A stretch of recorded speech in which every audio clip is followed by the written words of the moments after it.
Oh shit, I'm live on YouTube. That's a whole new way of doing things. Yeah. All right. I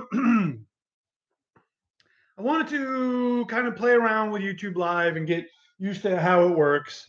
I'm going to be doing game streaming and stuff on it, but I'm also going to be doing stuff like this where I just talk to you guys with a nice cup of coffee.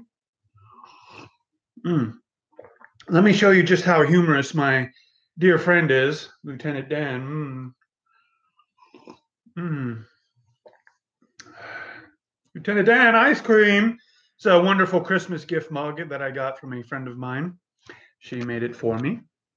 So, who am I? I am a guy without legs. Oh my God, how did that happen? Well, there's another video that discusses that. So, if you are curious about seeing that or learning about the history behind my horrifying mutilation, go look at that video.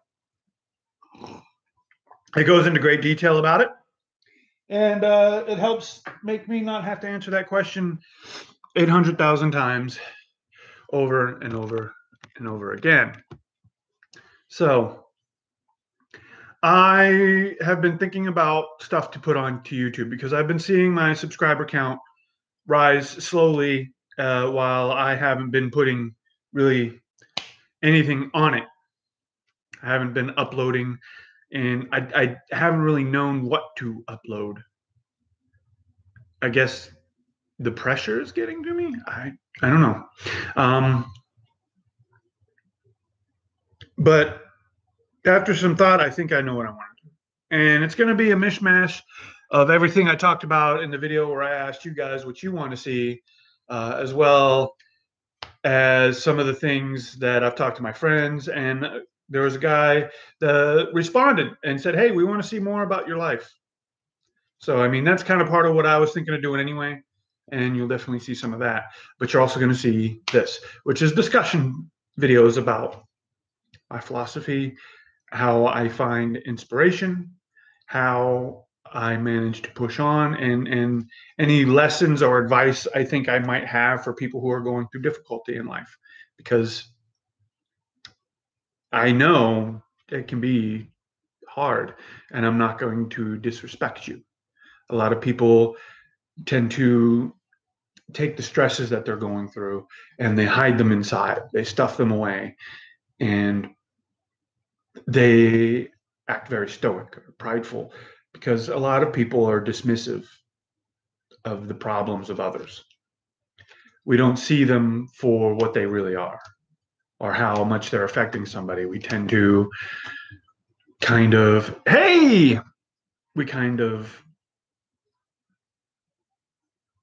dismiss them. We dismiss them. And that's a real problem with our society, not just American society, but worldwide. You see this over and over again. Some countries are worse than others, but you see it over and over and over. Your problems are not my problems, and they must not be as powerful as my problems. It's not true, but we tend to do that because we're inside our own heads. You know, we're dealing with our own shit, and it just feels so immense to us that other people just don't seem like their problems don't seem as important.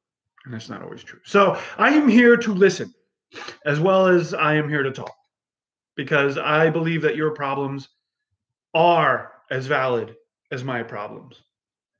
I believe that you are weathering your own storm, even while I'm weathering mine. And I would like to teach you how to dance in the rain. Even though I don't always dance in the rain, sometimes I scream into the wind. I'm doing okay, Katie. How are you? I'm sorry.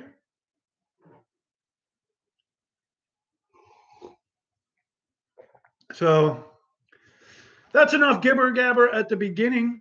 I want to get into my life philosophy and kind of what I do to push.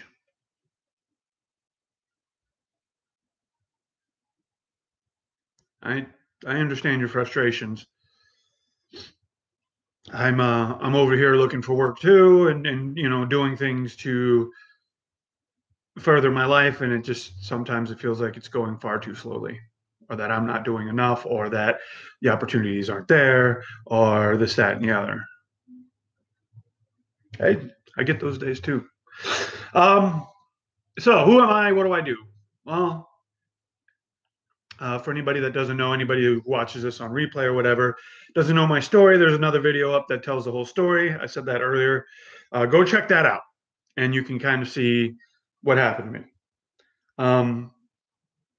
What do I do with that? Well, at first I cried a lot. I kind of gave up. I was very sad. I didn't know what to do. I loved my pain pills too much. I loved my video games too much. I hated the outside world. I hated going outside. I hated people looking at me. I hated that I had become a freak show. And I'm not a freak show. I'm not saying that thank you. I'm going to try to do more, probably a lot on YouTube and stuff. I don't know if I'm ever going to really hit up Periscope too much, but thank you. I do appreciate that. I know I'm not a freak show, but when you go outside and you're in your wheelchair and you don't have legs, you get stared at like you are. I hated it all. I hated how hard it got, everything. I hated how I had to relearn how to do everything. So, and a lot of the times I wished I'd died. Especially since I no longer, I no longer fear death. What I went through, I lost my fear of death entirely because of what I went through. So I wasn't even frightened. And that made suicidal ideation all that much easier. But I had an external source of inspiration. And a lot of people tell you have to find the fire within yourself. And that's true. That is true. But sometimes it takes an external source to light the flame and get it going. And for me, it was my daughter. I had a little girl. At the time, she was just a baby, just entering toddlerdom. She turned 1, and she needed a father. She needed me. She needed me to be strong. And so I started doing things, even though I didn't want to. I started working out. I started finding ways to go outside and get used to people staring. I started to push. Then I found Periscope. I started streaming. I started talking about my problems. I started talking about the things that haunted me and that bore me down. And I got lighter and lighter and lighter. I was letting out the weight. I was letting out the darkness. And that kind of started changing things. And then I met somebody.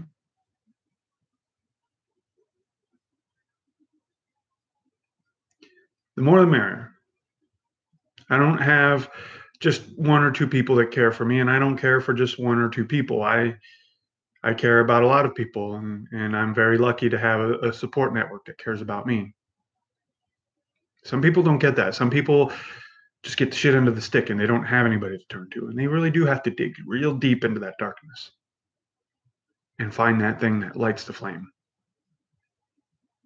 So I dated somebody briefly, it didn't work out, but they started talking to me about volunteering stuff. And it made me realize that maybe I could volunteer. Like I couldn't work. At the time, I was still looking for work. And I learned one of the hard things about being disabled the way I am. Like I'm very physically disabled. I don't have legs. People don't want to hire you. I at first I tried real hard to get right back into just the normal daily grind because that's what my life was before my accident. By the way, you'll notice my camera shaking. I'm looking at you on my webcam that's on my laptop and it's sitting on the bed, and so it bounces a little bit. I apologize. Anyways, I would get interviews. Like I would fill out an application without mentioning my disability and stuff with all my experience and whatnot. And oh, they would call and I'd be like, cool, yeah, I can come in with the interview. By the way, are you handicap accessible? I'm wheelchair bound. Oh, let me find out. We'll get back to you. And they never do. Never, ever, ever. And that happened over and over and over again. And I just eventually gave up on the whole regular job thing. And, you know, I dived into Periscope. I dived into my volunteer work. I dived into doing other things to make myself feel like I was a part of the world. And doing these things helped me really center what my new personal philosophy is, where my flame comes from, where my inner fire, my will.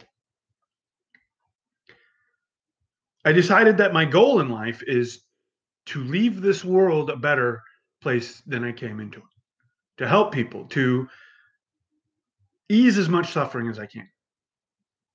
And there's a lot of people in this world that would call me a bleeding heart liberal or a pussy. I'm not gonna, I'm a grown up. I curse. If you don't like it, I'm sorry. I'm not the guy for you. Anyways, they would insult me. And it's like, I think those people are blind. You know, the reason I see things that way is because of what I went through, because of how I suffered, because of what I felt. And I'm like, if I can spare anyone, a fraction of that even, I will, because holy shit, it can be so bad. No one deserves it. No one. And we should all work together to help each other, to save as many as we can from these horrible fates that exist, that don't have to. We get so proud of our lives, of who we are. We get so obsessed with what we're doing and what we look like to those in our circles. We become surrounded by our things and our careers and our titles. They become us. And we lose sight of so many things that are so much more important. We lose sight of our society. We don't see our neighbors anymore. We just see people that live next to us. We don't know their names, who they are, what they do, nothing. They're over there. I got me, they got them, and that's the way I want it. And we lose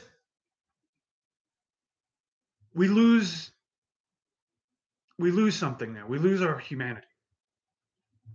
And if the accident, subsequent coma, and all that taught me anything, it's that stuff is probably the most important stuff of all. Through our connections to other people, we experience the best things life has to offer. We experience the deepest joys. We experience the best love, acceptance, tolerance. All these things happen when we interact with each other, when we're a part of it all. And hey, after my accident, I everything that I was before my accident, so much of it has fallen off in a way. Things that I thought were important. I don't care about massive personal accomplishments as much as I used to.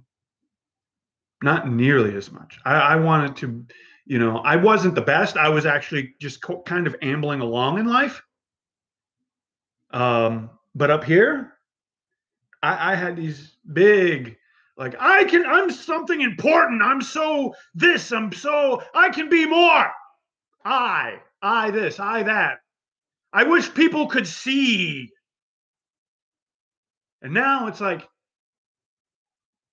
what can I do? What can I give? What can I be in the world? Yeah. Going on Periscope, doing those Periscope shows helped me a lot to get me out of my darkness. and my depression. A lot of this I hid from others. The people closest to me didn't know that I was full of suicidal ideation, that I was very, very close to considering just ending what the accident started.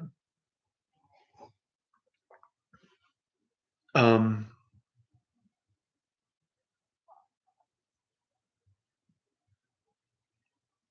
uh, just Karen in there is a long, long time friend of mine. She knows me very well. She's seen a lot of the things I've been through and kind of the changes. So if she says she's seen changes, you take her at her word. I got rid of the material things I found important. That's not to say I don't have material things. I'm talking to you on a very expensive laptop that I saved for a very, very long time for. And I'm very proud of it. I hug it at night. Sometimes I get a slight boner. Don't worry about it. Anyways, just kidding. I am very proud to own this thing, but it isn't, if it broke right now, it wouldn't affect me as much as it used to. I wouldn't get angry. I would just be, damn it, I got to save up again. That sucks. That's it.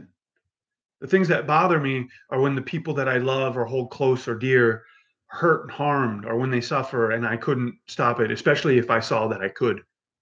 If there was something I could do and I wasn't able to, or I didn't get there in time, or whatever the case may be, that hurts me terribly because I feel like after everything I've done and been through, I know what suffering is, and I need to try and ease it. That has become important to me. My daughter has become important to me. The connections with people that are in my circle, that are the people that I love and care for, those are important to me more than anything I ever own or ever will own. My connections, the laughter I share with them, the sorrows, holding them when they're crying, them holding me when I'm crying, laughing at a stupid movie, my little girl begging to sleep in my bed because she's 4 years old and that's just what they do.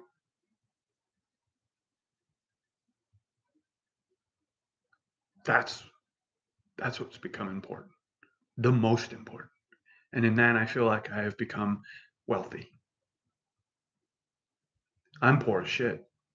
I have next to nothing, and I'm hovering on the edge constantly.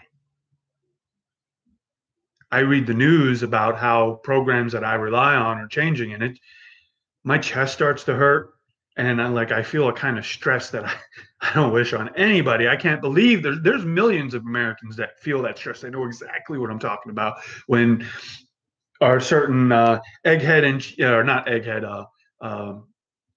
That's a compliment for that fuck. A certain blonde person in chief starts fucking everything up, and it's just like, fuck, what am I gonna do? Oh, they're coming for me. They're not coming for me. They're just destroying things that I need. So yeah, I'm poor. It gets desperate, and yet I feel wealthy. I feel more fulfilled than I ever have before. I feel more determined. I feel more able in some ways, even though I don't have legs. And besides that, there's other things I suffer from. I feel fulfilled because I have found my purpose. And it doesn't matter what happens to me. I will pursue my purpose with vigor until I'm dead.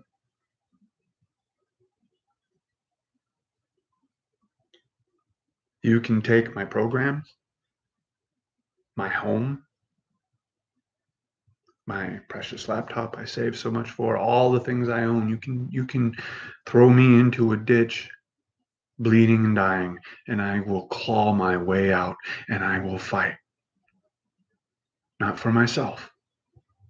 That's just incidentally part of it. I fight for myself in order to fight for others. to improve this world. Not just for me or people like me, but for everyone.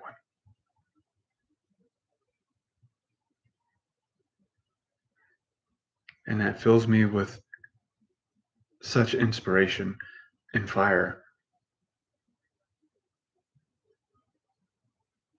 So when the stress of when I see that things I depend on are getting cut, or that I'm going to have to tighten my belt even more than it's already tight, or when I'm staring at my fridge and I have to sacrifice food for me in order to make sure my little one eats, and all these other things that happen when you're poor. Even when I get those feelings, I remember what is really important to me. Am I making that happen? If that answer is yes, I will push on, I will continue, and I will make the situation better. And the stress and the pressure will ease a little bit. And I become comfortable in the knowledge that I haven't been beaten.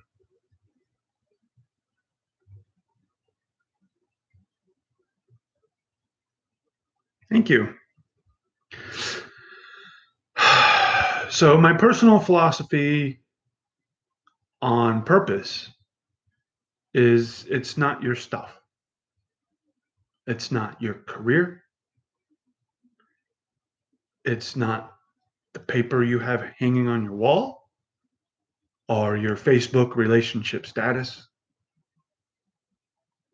the pretty pictures you've taken, or anything like that at all. It's the connections you make with people. It's the good you've done for your community, for society, for humanity.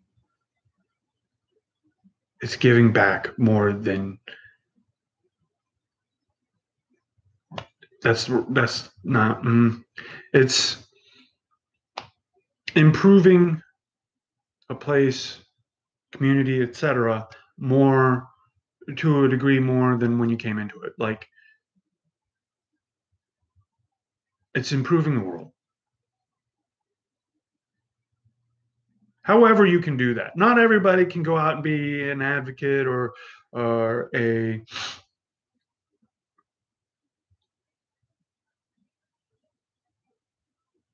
what do you always say? You can't always be everything that you traditionally think of as a human helper or a society helper, improver, or whatever. You might be thinking nonprofit organizations, big things, and high ideals, but sometimes it's, oh shit, my neighbor's having trouble with that big box. Let me go help. That person on the corner is looking sad and lonely. Let me just say hello. Let them know they're not by themselves.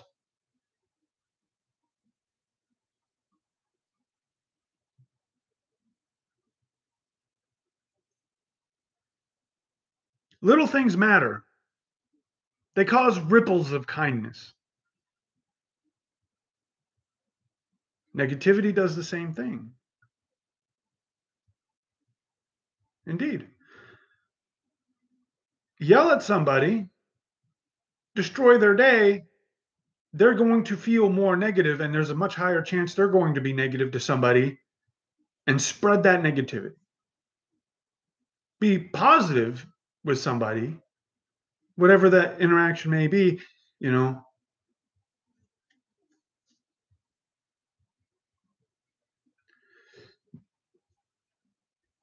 You help people feel better. Hey, how you doing, Ted? It's a great day. How was your vacation? Just positive interactions, and then, oh yeah, and just creating that connection in a positive way helps uplift that other person, and they are more likely to be positive to other people.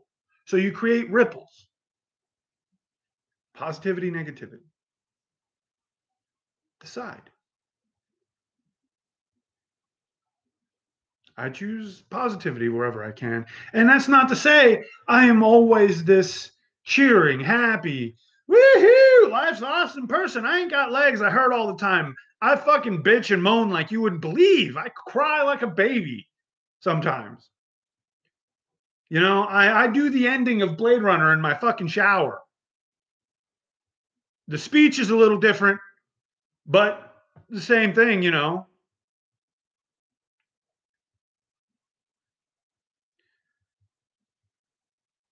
I've been stuck in a barge full of water, drowning for hours on end. I've seen the great machine tearing apart my own relatives. I've been on the very cusp at the gates of hell itself, and I know death. Nobody will know it except me. It's invisible, like tears in the shower. It's kind of my version.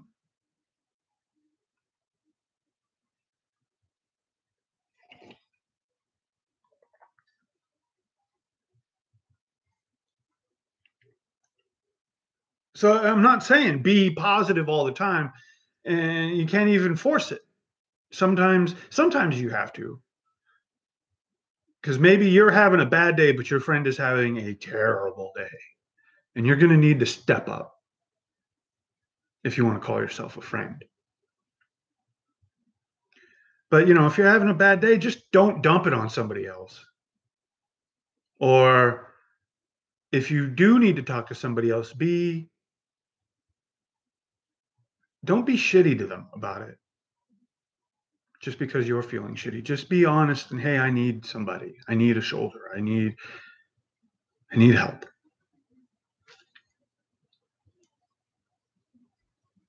I'm not crying, my eyes are just irritated. Sinuses, it's that time of year. So that's my personal philosophy on just like spreading goodness. Now, my personal philosophy on how to be strong is it's going to sound a whole different thing. You're going to be like, I don't know that this is the same guy. You want to be like fit and strong. How do you find the ability to like push and lift weights and do all this stuff that you do athletics wise when you're in pain all the time? I eat that fucking pain, baby. Nom nom nom nom nom nom nom. Pain is my power. I get mad at the pain. Ugh! I listen to super aggressive, violent fucking music. And I get mad. Because those negative emotions exist. They're not going away. Even when you're trying to improve the world and be a better person and everything, you're still going to get mad. You're still going to feel negative. You're still going to be judgy and nasty and all that shit. And you can take it all and just, you don't bottle it up. You just collect it. You're saving it because it's going to get used, baby. Fuck yeah, of course I do. I scream out loud on the regular because of my pain. Even years later, it's still that bad. But you collect all that negative, just fucking I hate the and just collect it in this tight ball and you stick it in your furnace, right in your gut. You go do the thing. Whatever your thing is, you ride a bicycle, you take walks, you jog, you lift weights, yada, yada, yada, yada. Whatever your fucking fitness thing is, you take that ball and you shove it in there and you go. And when you start to hurt, that's when you really start eating all that fucking negative shit you built up, all that aggression, all that fear, doubt, all of it. It can feed you, it can fill your veins with fire. Start feeding on it. You say, I will not allow this pain to defeat me. I decide when it's time to stop. And you push. Now, there's only so far you can push. You can exercise to the point that you break yourself and you've basically ruined the whole concept. It's not going to work out for you anymore. So, I mean, chill out a little bit. But if you want to be fit or athletic or whatever, you are going to have to eat pain. It is going to hurt. That's part of it. And this goes for things outside of that too. You got big ass dreams, you got big aspirations, you're going to suffer for it. Don't put that on anybody else. That's when you're starting to be a shitty person. That's just the penance you must pay in order to get what you need or I'm going to be a veterinarian. Guess what? You're going to have to fucking suffer. You're going to have to take who you are now and kill them. You're going to have to kill them because the veterinarian is not who you are now. That's a different person that makes it. The person you are now is dead. The person you become might share a lot of similarities, but there's chunks missing that you had to just peel off and throw away. You had to get rid of it because it wasn't going to help you. In fact, there are aspects in all of us that will just drag you down.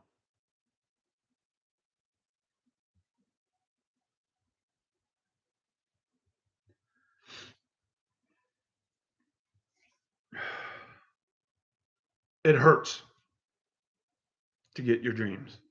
Some of us, very, very few of us are just, it doesn't hurt. They just trip and whoop, success.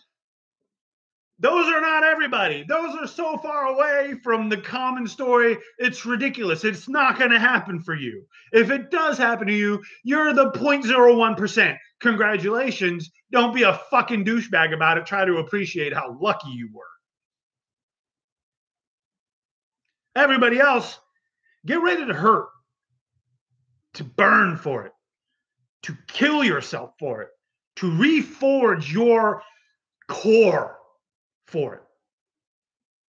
I wanted to be a volunteer, help people and all that. That wasn't so much difficult. That existed in me before. I just didn't have the will to do it. The accident, my daughter, things like that gave me the will. And it was hard because to do my volunteering work meant sitting in my chair for too long and it hurt. But that wasn't the hard one. I wanted to be strong, to make my arms, my legs, to get as much ability as I possibly could, to be an athlete in my wheelchair. And oh man, it doesn't feel great to do that. It doesn't. It feels great after, but to do the things I need to do in order to be strong, pain. I'm going to show you guys something. Where is it? This is part of my life now. For the rest of my life. I'm going to be getting tubes of this for the rest of my life. What is this? Diclofenac sodium gel. It's steroid cream for pain. Those were my elbows. Yeah, you do great stuff. You work with the kids, you do the plays. That's awesome. You found your way. So stuff like this, it's just to be strong. I'm 38 years old. To be strong at this age and going forward in time, it's only going to get harder. It's only going to get more cream. It's the toll I have to pay. I have to suffer. And everybody else, your dreams, it's the same. There's a toll you're going to have to pay. Don't be afraid. Yeah, you're going to die. Who you are now is doomed, but you will be reborn. It's okay.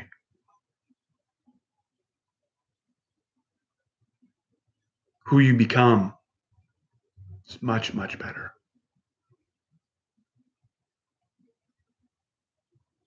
Who you become is happier. And you're not even guaranteed success. That's one of the hardest lessons, and you don't hear a lot of motivational people talk about it. I'm going to talk about it. You can do everything right and fail. In fact, that happens quite a lot. You can do absolutely everything right and fail. I have to take that twice a day, rub it on my elbows, and on this part of my neck. It helps with joints. It's a steroidal uh, ibuprofen cream. It's like ibuprofen and steroids, and it helps. It's for joint inflammation and issues that you get. I have tennis elbow, and I also have like problems with my neck. You know, it's athlete issues. Never had them before.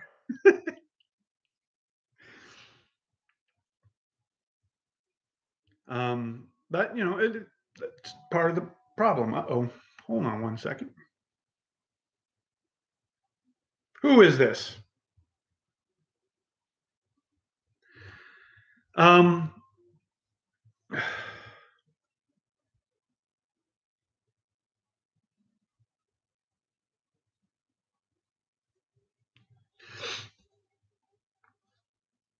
where was I?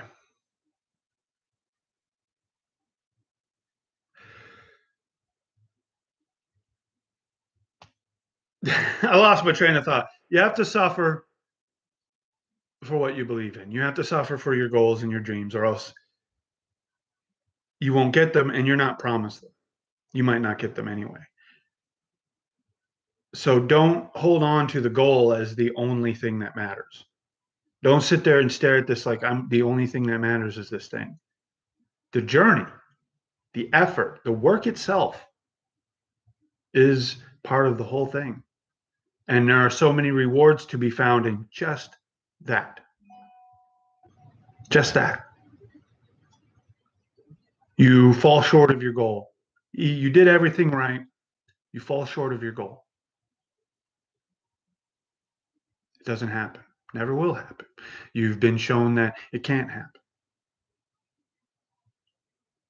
Well, damn. What do? You give up? Throw up your hands and scream to the gods that it's just all so unfair. It is. But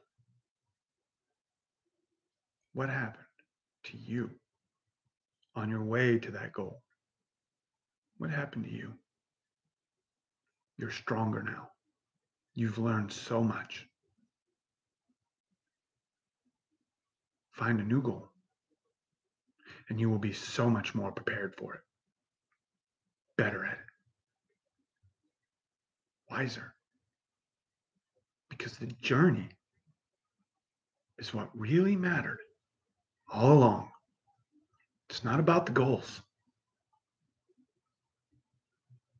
Because what happens when you get the goal? You just stop? No, you find other goals. We tend to keep busy. People like having things to do. Once you get the thing, you find another thing to get. So it's not about the goal. It's about what you do to get there.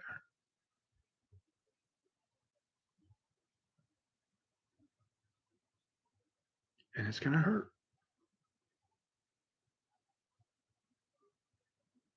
But that also teaches you how to be happier. You learn to withstand so much more. You learn just how far your tolerance can go.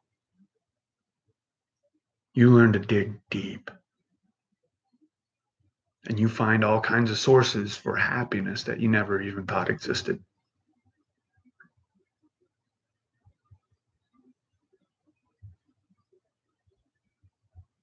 Anyways, that's kind of my life philosophy. And I know I kind of went all over the place and I bounced around and touched upon a lot of things, but that's how my live shows are going to go. They're going to be much more rambly and off the cuff, of course. But, you know, I'll also be releasing edited stuff where I have maybe a script or maybe I'm playing a game or reviewing a movie or whatever. Look for all kinds of different shit to come out of my channel.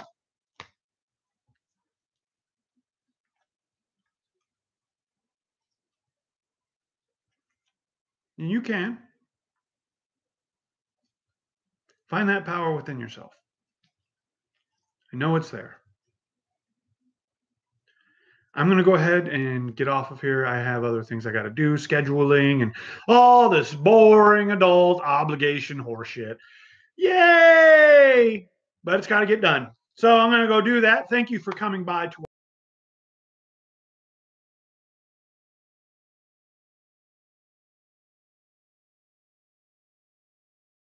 and I will see you next time.